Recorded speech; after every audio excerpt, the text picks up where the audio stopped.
الحمد لله رب العالمين والصلاة والسلام على أشرف المرسلين سيدنا محمد وعلى آله وصحبه أجمعين ثم بعد السلام عليكم ورحمة الله وبركاته.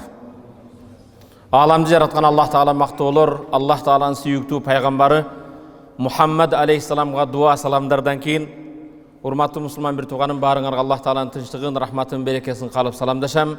Ассаламу алейкум ва рахматуллахи ва баракатух. Абу Хурайрадан Аллах Таала разы болсун. Ани Наби саллаллаху алейхи ва саллам қал. Абу Хурайра улуу сахаба пайгамбардан бул хадисти жеткизип мындай дейт. Лама халакаллаху ал-Адама ва нафаха фихи руха. Аллах Таала адам атабызды жаратып жан бергенден кийин атасы адам атабыз бир чүчкүрдү. Фақал чүчкүргөндөн кийин алхамдулилlah деди. Фахамидаллаха биизни, Аллахнын ызны менен Аллах Таала адам атабызга алхамдулилlah деген сөздү айттырды. Кудайыма шүгүр деген.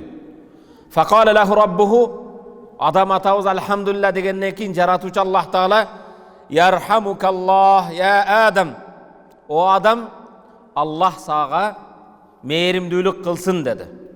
Аллахнын мээрими сага болсун деди. Изхаб иля улайкал малаика я Адам, адам, эми тиги периштелерге бар деди. Факул ассаламу алейкум, периштелерге баргындагын ассаламу алейкум деп саламдаш деди. Адам атабыз периштелерге келди, ассаламу алейкум, сіздерге тынчтык болсун деп саламдашты. Қалу, периштелер айтты, ва алейкассаламу ва рахматуллах, Аллахнын рахматы жана тынчтыгы сага болсун деп адам атага периштелер ва рахматуллах, Аллахнын рахматы да болсун деген ашыкча сөз менен жооп берди. Сумма ража иля раббихи, кийин адам атабыз Аллах Таалага Раббысына келди. Фақал, Аллах табарака ва таала адам атабызга мындай деди. Инна хази тахиятука ва тахияту баника байнахум. Сүйлөшүп алыңыздар, анан мен сүйлөйүн.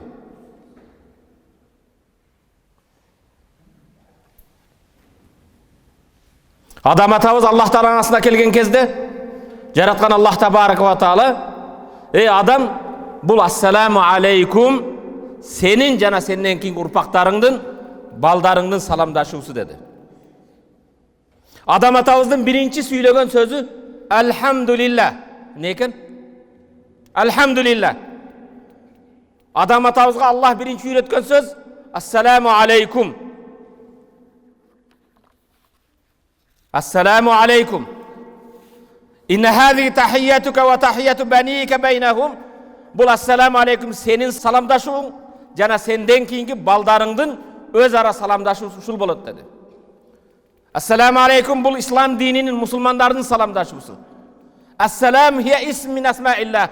Аллах Тааланын 99 ысмыдан бирөөсү ассалам. Эмне экен? Тынчтык. Ассалам хия тахиятул анбия. Ассалам бул пайгамбарлардын саламдашуусу.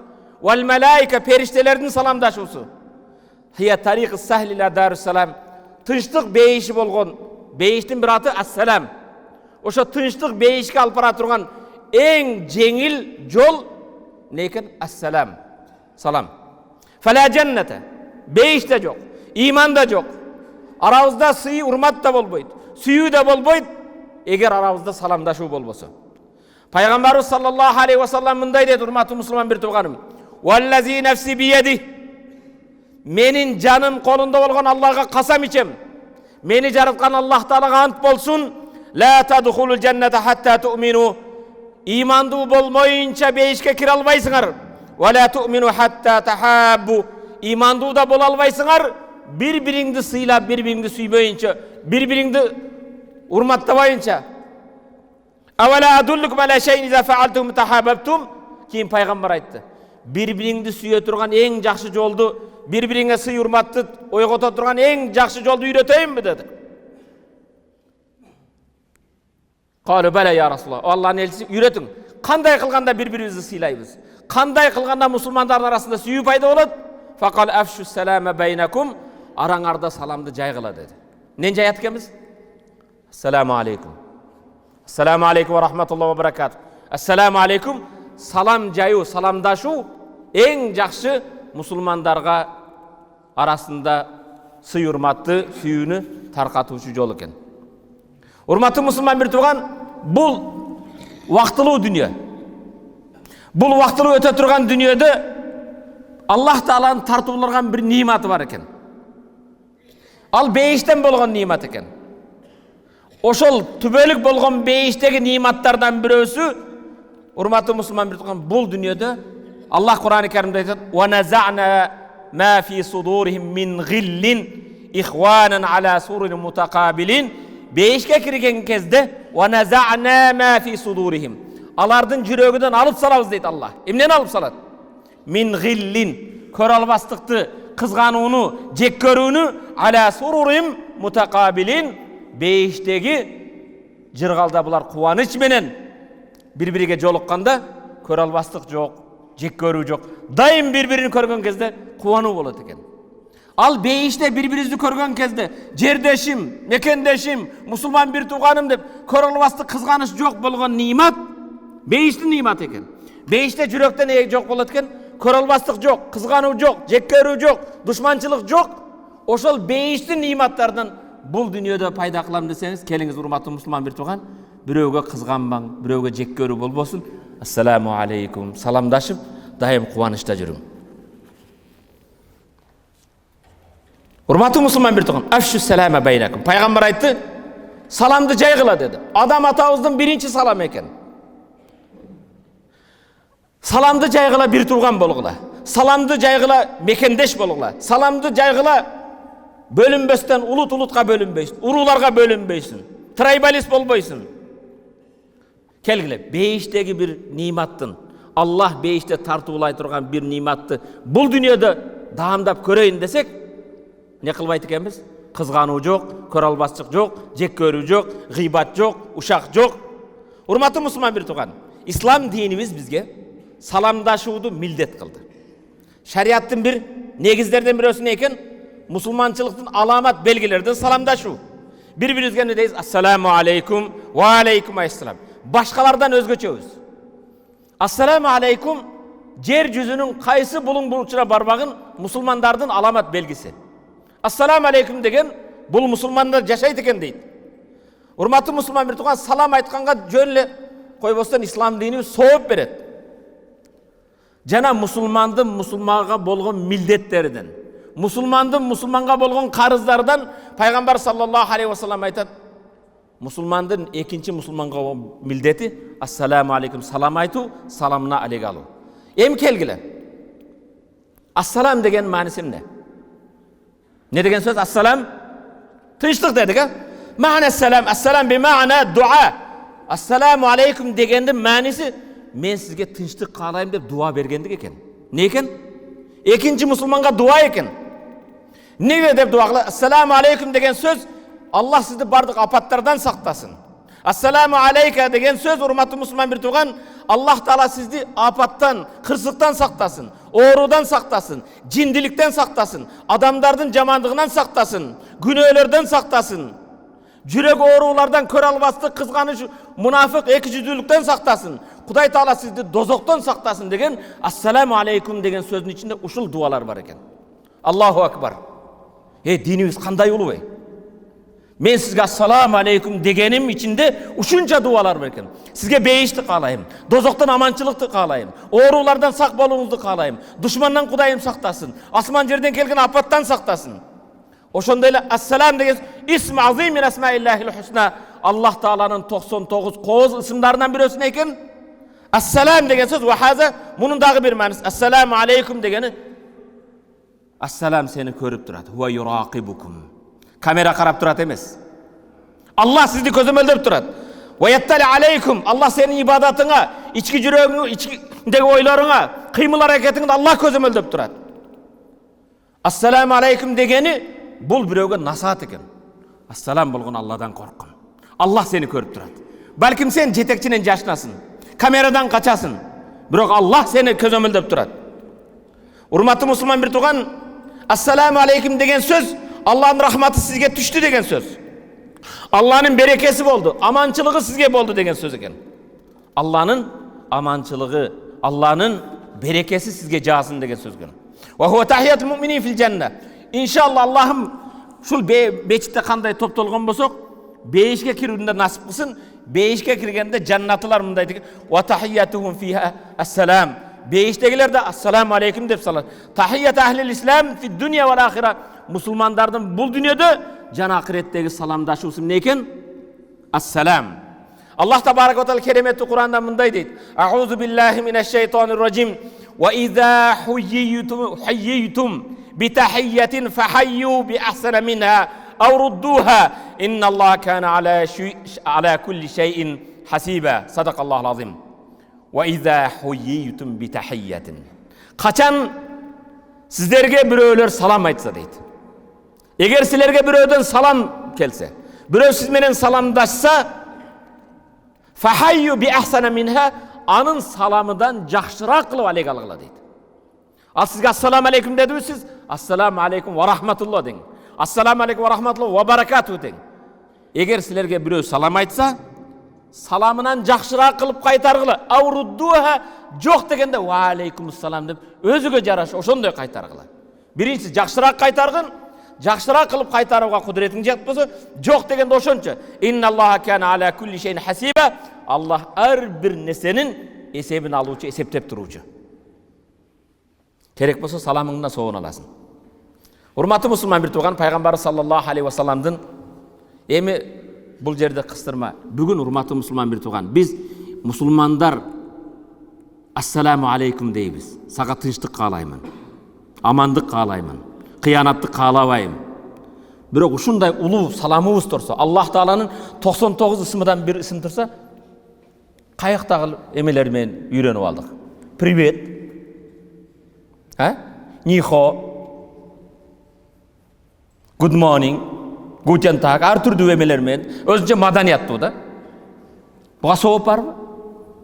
Келгиле, жок дегенде балаңа келиме үйрөтө албадың. Балаңа иман, ислам тарбиясы, шу саламды да үйрөтө албайбызбы? Мусулман балдар, урматтуу мусулман бир тууган, саламды жок дегенде саламдашууду жакшы үйрөтөлү. Телефонду алганда биринчи ассаламу алейкум десимчи, алло дейсиңби? Кээ бирлер ким бул дейт. Өзү чалып алып, сен чалып атасың го. Ассаламу алейкум де. Бирөөс телефон чалды. Ассаламу алейкум ва рахмат, баласы алып калды. Ассаламу алейкум ва рахматуллах. Ата сен ассаламу алейкум ва рахматуллах чакырып атат дейт. Баласына бала атадан уккан эмес да бул саламдарды. Урматтуу мусулман бир тууганым, пайгамбар саллаллаху алейхи ва саллям мындай дейт. Ан Аби Хурайра радияллаху анху кала Расулуллах саллаллаху алейхи ва саллям. Абу Хурайрадан Аллах разы болсун. Пайгамбарыбыз иза интаха ахадукум илал мазл фалюсаллим. Силердин бирөөңөр келип чогулушка кошулду. Чогулушка келгенде ассаламу алейкум деп салам айтсын дейт.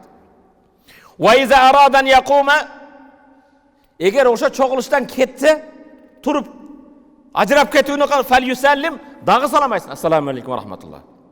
Фалайса ал-аввал бихак мин ал-ах. Биринчиден экинчиси улуураак эмес, экинчи саламыңыз биринчисинен да татыктуураак эмес. Экөө бирдей. Мен мына араб мамлекеттерде окудум. Урматтуу мусулман, киргенде да салам айтат, ассаламу алейкум ва рахматуллах, чыгып кеткенде да ассаламу алейкум ва рахматуллах. Аллахтын рахматы, тынчтыгы болсун дейт. Бизде чыгып барат, ассаламу алейкум десең, жиндиби дейт. Не Аллах Тааланын тынчтыгын кааласа жинди болуп каласың сага.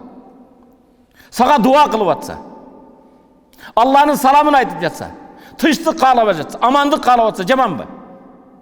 Пайгамбар айтат, силер киргениңерде да саламдагыла, чогулуштан кайтып баратканда да ошол отурган элге Аллахтын тынчтыгын, рахматын каалап кеткиле дейт.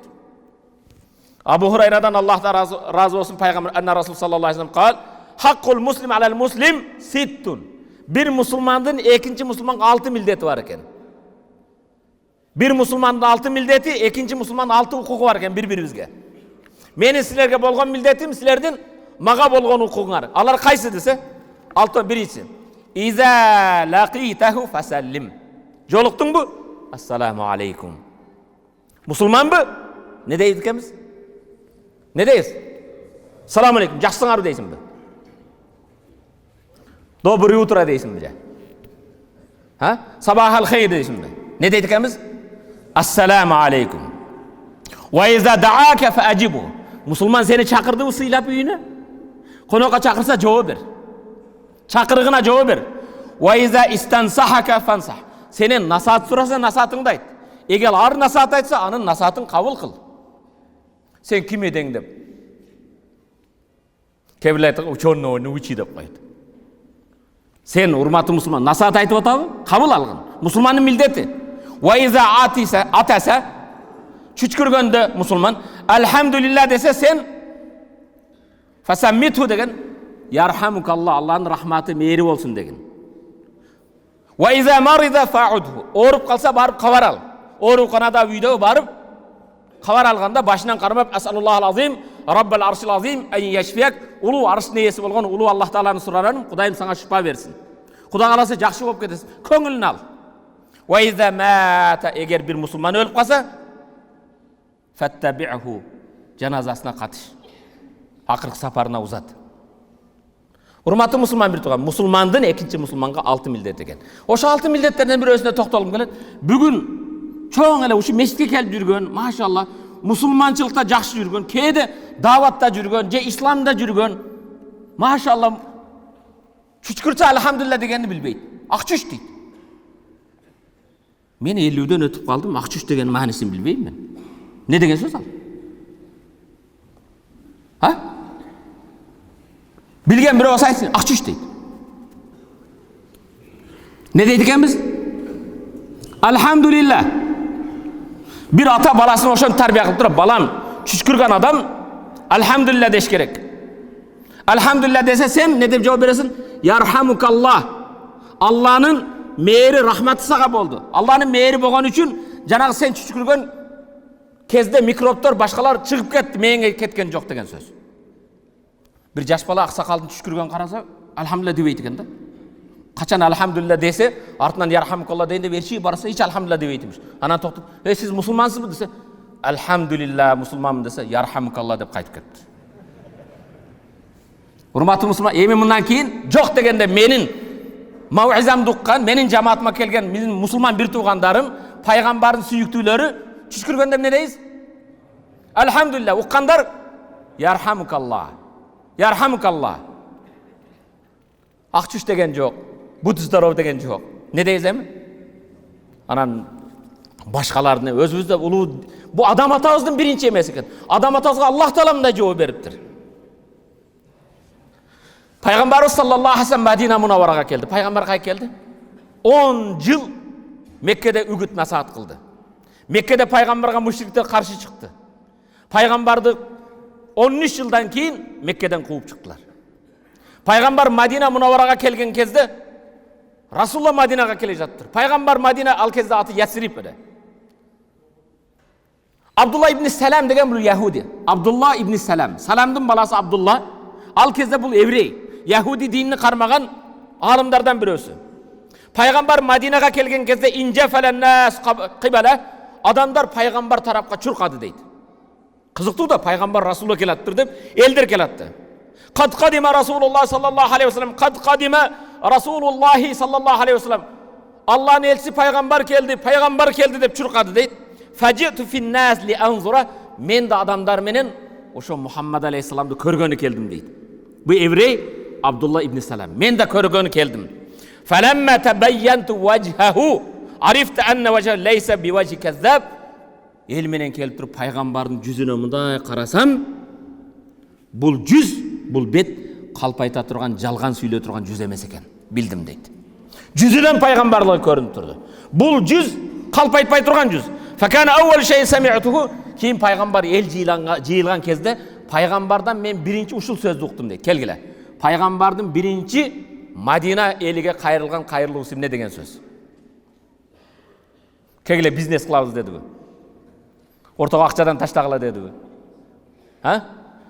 Жаңы бір закон қабыл алабыз деді. Пайғамбар алейхиссалам бірінші сөзі Айюханнас, афшус салам. О инсандар деді. Имандылар деген жоқ. Момындар деген жоқ. Мұсылмандар деген жоқ. Арабтар деген жоқ. Меккеден келгендер же Мадиналықтар деген. Айюханнас барлық инсандарға. Ayyuhannas, o insanlar, afşus salam, arаңарда тынчтык саламын жайгыла dedi. Ne kılgıla deydi? Salam жайгыла. Wa at'imut ta'am, muhtajlarga, köçüp kelgenlerge tamagыңарды бергиле. Din üçün Mekke'den kelgenler var. Alıstan eştemesi yok köçüp kelgenler, at'imut ta'am, tamak bergile. Vasilul arham, tuğanları menin karım katnaşta boğula. Tuğan uruktan karım katnaş üzbögülü. Vasallu billeyli ve nasu niyam. Tünde adamlar uktap jatkan kezde namaz okup Rabbыңар менен Allah менен байланышыңарды бекемдегиле. Жогоруда айткандарды айтсаң, тадхулул жанната биссалам. Тынчтык болгон бейишке тынчтык менен киресиңер dedi. Урматтуу мусулман бир тууганым, пайгамбардын биринчи сөзү salamды жайгыла. Эмнени жайгыла? Келгиле урматтуу мусулман бир тууган. Бүгүн биз де салам жаялы. Менин мекендештерим туура түшүнөсүңөр. Капа болбогула. Кээ-бир Раббым Аллах, пайгамбар Мухаммад, диним ислам, китебим Куран деген мусулман мамлекеттерге барсаң, наристесинен карыган аксакалга чейин, эркеги качы бай кембагал бардыгы жолукканда эмне? Ассаламу алейкум, ассаламу алейкум. Тилекке каршы менин мекендештерим ачуучундук. Кээде кошуна салам бербейт. Кээде салам айтсаң, саламыңа алек алганды билбейт. Кантип биздин мусулманчылык? Мусулман шаир ислам дининин аламаты азан айтылган, Аллаху акбар, Аллаху акбар. Азан айтылган, азанды уккан жерде бул исламдын аламат белгилери. Bir adam bir çölde bir жерде өлүп калган болсо, келип карасаңыз сүннөткө отурулган болсо, түктөрү кырылган болсо, бул мусулманчылыктын аламаты. Ошол сыяктуу эле ассаламу алейкум деп салам айтылган жер бул эмне экен? Мусулмандар жашайт деген жер. Кошунаң ассаламу алейкум десем, бул мусулман экен дейсиң. Салам айтсаң эмне, чарчап каласыңбы? Кээ бирлер айтат, bu taçka tartsa şoğa salam aytam deysiz. Balkim oşa taçka tartkan Allah Taala'nın aldığında Allah'a senin jakыныraktır. Balkim al takvaraktır. Balkim Allah'a sүйüktürektür. Oşol sana ve aleykum assalam. Allah'ın salamı sizge de olsun degen dua kılsa, oşon duasını alıp kalbaysın mı? Kede karap dur. Men kıyım bolsam, menin kreslom büyük bolsa, men kant öyle şoğa salam aytam deysin mi? Balkim oşa sen jaktırbagan, sen közüne ilbegen, köçe şıpırıp жүргөн, тазалыкта иштеген, же таштанды ташып жүргөн инсанды Аллах Тааланын алдынын жүрөгү Аллах Таалага дуасы жакынырактыр. Урматтуу мусулман бир тууганым, эң бакыл адам, эң сараң адам, эң жадный адам Аллахын ассаламу алейкум деп салам айтпаган адам. Пайгамбар саллаллаху алейхи ва саллам, караңыздар, пайгамбар биринчи афшус салам dedi. Тамак берүүдөн мурда, туугандары менен карым катташтыруудан мурда, түнкү намаздан мурда эң биринчи эмнени айтты? Афшус салам. Ayyuhannas, o insanlar salam жайгыла dedi. Тамак бер, туугандар менен карым катнашып болгон, намаз окугун неги жок биринчи. Не dedi? Салам жайсаң тууганды билесиң анан. Салам жайганда араңда мамиле оңолот. Пайгамбар айтат: "Байна ядай саа таслимул хасса." Кыяматтын бир аламаттарынан белгиси өзгөчө салам берүүлөр пайда болот дейт. Таанышкандарга, же чоңдорго, байларга, бийлиги барга кошомот кылып салам берет да, жалпыга салам бербей коет дейт. Кыяматтын бир аламат белгиси эмне экен? Жалпыга салам бербестен тандалып, саламда тандалып берилип калат экен. Wa huwa an la yusallim rajul illa ala man ya'rifu. Бул деген сөз таныган адамга эле. Мен муну тааныйм. Мен сени тааныйм. Ассаламу алейкум. Таныганга деле салам берет экен да. Тилекке каршы урматтуу мусулман бир тууган, могу жамаатка келгендерде акыркы кезде мындай көзөмөл кылып байкасаңызчы, кечиресиңер. Өзүгө окшош кийингендерди да карайт дагы, бул да мага окшош узун кийин, ассаламу алейкум. Бул касым ушунчу, жок буга салам айтпайт. Мында караса бул селлечем, селлечеңге салам берет. Селлес жок, кепкасы бар, салам бербейт. Бул кыяматтын аламат белгиси урматтуу мусулман бир тууган. Мусулман ар бириге салам берет. Ayyuhal muslim, урматтуу мусулман бир тууганым. Сиздерден бирөө суроо да. Бирөө келип исламдагы эң жакшы нерсе эмне десе, мусулманчылыктын эң өзгөчө жакшы нерсеси эмне десе, не деп жооп бересиң? Ислам динидеги эң жакшы нерсе эмне деп жооп бересиң? Айыл ислам хайр. исламдын эмнеси жакшы десе? Сен ушуну жооп бересиң, башкаларчы? Жооп урматтуу мусулман милдеттер, исламдын эң жакшы иман келтирүү Аллахтын барлыгына бирлигине дейт. Же болсо намаз дейт, же тахаджуд дейт, Аллах жолунда жихад кылуу дейт, же амр маруф туура жолго үндөгөндүк, же туура эместен тыйгандык дейт. Бирок кел, сенин пайгамбарың эмне деп жооп берди? Пайгамбар алейхиссаламга Абдулла ибн Амр ибн Астан разы болсун Аллах таала, анна ражулан саала наби саллаллаху алейхи ва саллям айл ислам хайрун. Bir kişi geldi peygamberden soradı. Ya Resulullah, İslam'dın en жақшысы ne dedi? İslam'дағы жақшы нерсе ne dedi? Kale tut'imut ta'am. Açık olduğunu tamak beresin ve tuqri'us salam. Adamlarga salam beresin. Biroq salam bergende peygamber mындай dedi. Ala men arifte ve men lem ta'rif. Tanıganга, tanımaganга salam beresin. İslam'dın en жақсы ушул dedi. İslam'дағы жақшы нерсе ne eкен? Tanıgan, tanımaganга salam beresin. Егер қолыңнан келіп тамақ беріп атасың ба, тойыңа бір ғана байларды шақырбайсың. Мұқтаждарға тамақ бересің, таныған танымағанға салам айтасың. Исламдың ең өзгөчөлүгү жакшылыгы ушунда деді. Урматтуу мусулман бир тууган, сен анан бүгүн келип алып чоңдорго салам берсең, шефтерге салам берсең, бейбечара сен салам бер. Ассалам мин афзал шаир ислам. Салам дегенimiz ислам dinimizin en afzel, en özgöçe alamat belgilerinden. Emne üçün özgöçe? Salam bergen söz urmatı musulman. Eğer sen mağa salam bersen, aksakal mağa salam berse, bul kişinin kiçipeyildigini alamat. İslam dinimiz kiçipeyildik mi? Ve hubbul muslimun bayna faradih vel umme. Ümmetke bolgan süyüsü. Bunu özbek degen joksun, Uygur degen joksun, Dungan degen joksun. Bir musulmanga assalamu aleykum. Biz Muhammed Aleyhisselam ümmeti ulutuna karabайбыз. Kiygen kiyimine karabайбыз. Benim bir tuğanım, men kiçipeyilmin. Musulmanга salam bергенде, бұл байлығына, бийлигине карабайсың. Кембагалдыгына карабайсың. Араппы же арап эмеспи карабайсың. Чоңбу кичинеби дебейсиң. Кимге салам берет экенбиз? Ислам дини ушумен өзгөчөлүк, урматтуу мусулман бир туган. Ассаламу алейкум. Ва алейкум ассалам.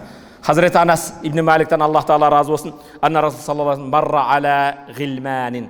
Peygamber bir jaş baldarın aldından ötüp barattı. Kimdin? Jaş baldar. Sadike ora turgan 6-7 yaşta baldar oynap attı. Fasallama aleykum. Kel Peygamber assalamu aleykum dep jaş baldarga salam berdi. Kebirde sen aytasın. Men şularga salam berdim. Sen kimsin? Rasulullah jaş baldarga salam berip atat.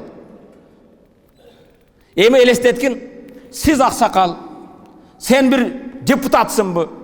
Ministrsin bi, ayılыңда кел bir жаш балдарга салам бергин, ал жаш балдардын жүрөгүнө кандай сүйүү орноттуң, кандай сый урмат орноттуң, кандай сезим тартууладың. Элестет, кичинекей жаш балага салам алейкум көрүшүп атасың. Же болбосо таштандыда иштеп жаткан жөнөкөй bir карапайым bir мусулманга ассаламу алейкум деп жардам бердиң, саламдаштың. Кандай кубанат? Элестеткин. Cipte жүрөсүң бі, башкада жүрөсүң бі, түштүңдө айылда bir жөнөкөй bir адамга салам бердиң. Ошо сенин берген саламың ага берген акчадан да, ага берген тыйын тыпырдан да, ага берген тамактан да эң жогору bir сезим бересиң. Урматтуу мусулман бир тууганым, бүгүн кээде бирөөгө салам берсең, ушундай заманда жашап атабыз, таң калат. Азыр бир нерсе сурайбы экен деп. Salam bergeningile taң kalып karaydı bu. Je salam bersen meni tanıysızbı deydi. Ne sen tanış gerek mi? Men tanıyımın, sen musulmanın perzentisin. Elestetip görün, hazır etaşga bargında podyezdingde biröөгө lifte assalamu aleykum degенде карап. Ne sen meni tanıysızbı deydi. Эң өкүнүчтүүсү, урматтуу мусулман бир тууган, сакалдары агарып калган, бели бекчейип, көзү жакшы көрбөй калган мусулмандын аксакалдары салам берсең түйіп, алег алғысы келбейді. Ақша сұрап атады сенден. Же чарчап қаласың ба? Бұны елестетпе, урматтуу мусулман, бұл қолымда болып жатқан нәрсе. Кейде жылдап жашайды, бір-бірін таныбайды. Салам бербейді. Пайғамбар саллаллаху алейхи ва саллям мындай дейді. Мына хадисте: "Иннакум лан тасаун наса би амваликум." Силер адамдардын жүрөгүн, сүйүүсүн акчаңар менен өзүңөргө карата албайсыңар. Акча менен эч кимди сүйдүрө албайсың. Адамдардын жүрөгүнө өзүңө болгон сый урматты бийлик менен, акча менен, байлык менен карата албайсың. Валакин ясахум минкум бастатул вajh ва хуснул хулук. Жакшы адеп ахлакыңар менен, жарык жүз маанай менен, салам менен башкалардын жүрөгүнө өзүңө каратасың. Туруп? Акча менен эмес, не менен экен? Жакшы адеп ахлак менен күлүп жайнап, ата келиң жардам берип коеюн. Кандай замансызбы, жакшысызбы? Ушундай заманга келип калды, кеди сурашса да шектенип калат. Бу сурашып калабыз, бир нерсе сурабаса болду эми деп. Урматтуу мусулман бир тууган, пайгамбар саллаллаху алейхи ва саллям сахабалары сооп иштин ар биринсе көңүл бурат экен. Мана караң, Абдулла ибн Умар ким? Умардын баласы Хазрет Абдулла. Туфайл ибн Убай ибн Каабтан айтат. Туфайл деген сахаба айтат. Мен Абдулла ибн Умар, Умардын баласы Абдулланын жанына келсем, жүр деп мени жетелеп базарга келет эле дейт. Базарга эмне барасыз? Сиз соодага токтобойсуз. Соодалашпайсыз, бир нерсе албайсыз, бир нерсе сатпайсыз. Базарга эмне кылабыз десек, базарга келип, ассаламу алейкум, саламдашуу жаят эле дейт. Хазрет Умар эмне кылат экен? Элестеткен, сен базарда жүрүп алып, Мадина базар, ассаламу алейкум. Пайгамбардын бир сүннөтүн ойготуу үчүн. Ва алейкум ассалам. Ассаламу алейкум 10 сооп. Ассаламу алейкум ва рахматуллах 20 сооп. Ассаламу алейкум ва рахматуллах ва баракат 30 сооп. Привет 0. Чау десең да жок эч нерсе. Урматтуу мусулман бир тууган, Хазрет Умардын баласы Абдулла ар бир өткөн адамга ассаламу алейкум деп салам берет экен. Хазрети Туфайл не дейт? Пайгамбардын улуу сахабасы, Хазрет Умардын баласы бир гана саламдашуу үчүн келет эле дейт. Кала факала ли Абдулла ибн Умар, Хазрет Умар мындай деди: "Иннама нагду мин ажли салам." Базарга эмнеге барабыз десе, салам айтуу үчүн барабыз. Нусаллим ала ман лакина, жолуккан адамга салам айтабыз. Алдыбыздан чыккан ар бир адамга салам айтабыз. Сахабалар салам жаюудун кандай таасири бар экен, салам жаюудун кандай улуу сооп экен, салам жаюу исламдын аламат белгиси экенин билген. Жана аны балдарына үйрөткөн. Бана сахабанын хадисине пайгамбардан караңыз, урматтуу мусулман бир тууган, Сахл ибн Хунайфин радияллаху анху. Сахл ибн Хунайф, Хунайфтин баласы Сахл деген сахаба, кала Расулуллах саллаллаху алейхи ва саллям пайгамбар айтты, кала мен кала ассаламу алейкум кутибат лах 10 хасанат. Кегеле 10 сооп аласың азыр. Ким ассаламу алейкум десе 10 сооп болот экен. Кана алыңыздарчы. Ва мен кала ассаламу алейкум ва рахматуллах, ким ассаламу алейкум ва рахматуллах десе кутибат лах 20 хасана, 20 сооп алат экен. Кана айтабыз? Ассаламу алейкум ва рахматуллах. Ва мен кала ассаламу алейкум ва рахматуллах ва баракат кутибат лах 30 хасана, ким ассаламу алейкум ва рахматуллах ва баракату десе 30 сооп жазылат дейт. Кана? Не үчүн балдарыбызга үйрөтпөйбүз? Урматтуу мусулман бир тууган, пайгамбарыбыз саллаллаху алейхи ва саллям айтат: "Ма хасадакум ал-яхуд ала шейин, ма хасадакум ала салам ва та'мин." Яхудилер, еврейлер мусулмандарга мусулмандардын ассаламу алейкум дегени менен намаздан кийин Ханафи мазхабтан башка мазхабтагылар вала даллиннен кийин амин, Аллах тилегибизди кабыл кыл. Яхудилер амин менен ассаламу алейкум саламдашууңарга кызгангандай эч нерсеге кызганган эмес дейт. Яхудилердин мусулмандарга эң кызганган нерсеси эмне экен?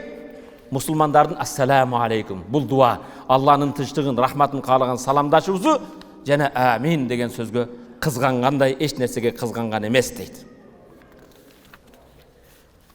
Урматтуу мусулман бир тууган, бирок саламдашуу жөнөкөй ассаламу алейкум эмес. Саламдашууга урматтуу мусулман бир тууган бир садака кошуп койсок болот экен. Жана 30 сооп албадыкпы? Ошо 30 соопко садака да кошсок болот экен. Кайрымдуулук бир зекет бергендей. Кантет дейт? Табассумука фи вajhi ахика садака. Мусулманга мындай жылмайып салам берүү, жылмайып коюң не экен? Садака. Ассаламу алейкум дедиң да жөлөп кабагың кар жааган деп, ассаламу алейкум деп жылмайып койсоң не экен? Саламыңа кошо садака да алдың, урматтуу мусулман. Андан кийин саламдашууду сооптур. Васафи бил харара. Bir жылуулук менен саламдашкын. Пайгамбардын мына хадисин кара. Жылуулук менен саламдашабыз иншалла муну уккандан кийин. Пайгамбар мындай дейт: "Иннал му'мин за лaqiyal mu'mina fasallama alayh." Bir имандуу экинчи имандууга жолукса, ага салам берсе, wa khaza bi yadihi fasa, кийин колун кармап экөө кол кармашса, колу менен кармашса, tanasаrat khatayahuma kama yatanasaru waraqu shajar. Экөөс салам алейкум салам. Кандай жас бамансыз? Сурашып аткан кезде дарактын жалбырагы төгүлгөн сыяктуу күнөөлөр төгүлүп кетет дейт. Аллаху акбар. Мынтип коет. Колун учун берип мусулман саламдашып кол берсе кандай эткенбиз? Эки кол менен. Аллаху акбар. Дин жөнөкөй шуну балдарыбызга үйрөтө албайбызбы? Өткөндө мен айылга бардым, машалла. Каракулжада мечиттин ачылышы болсо, жаш балдар, айылдын балдары кандай? Ана шаарда өсүр кыйын болосун, биз силердин деңгээлиге түшпөйбүз деп. Силер биздин деңгээлге жете албайсыңар. Саламдашууду билбейсиң. Bir ийлип саламдашууду билбейсиң, аны кантип деңгээлге жетесиң? Ма мин муслимайни ялтақиян. Кайсы эки бир мусулман жолукса, файтасафахан, экөө кол алышса, илля гуфира лахума каблан яфтариқа, экөө ажырап кетмейинче күнөөлөрү кечирилип ажырайт дейт. Аллаху акбар. Урматтуу мусулман, бирден караң. Кошунаң менен саламдашып кол алышып, ажырап кетишиң менен günөөдөн тазаланып ажырайсың дейт.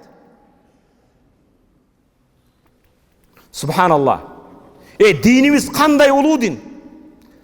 Жөнөкөй кол алышуу, саламдашуу. Бирок урматтуу мусулман бирден ишарат кылып койбой. Привет, чау деп, Эгер алыста болсоң урматтуу мусулман бир тууган, ошо ишаратыңа ассаламу алейкум. Ассаламу алейкум, ва алейкум ассалам. Амансыз. Не кылат ким? Ва хуа ярду алейка ассалам. Алда сага эме кылат, укпаса да не?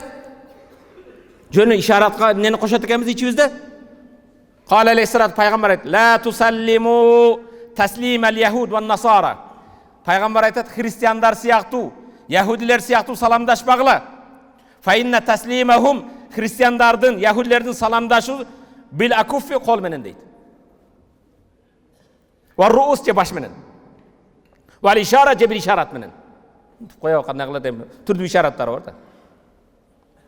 Ошону менен чектелбегиле дейт. Кол менен, же көз менен, же башка менен, ишарат менен чектенсең, ал мусулмандын саламдашуусу. Мусулман ошо ишаратка кошо не кылат экенбиз?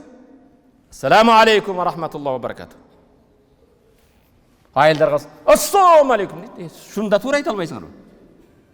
Айша энебиз пайгамбардын жанында отурса, яхудилер келди, ассаламу алейк dedi. Assam деген сөз өлүм болсун сага деген сөз.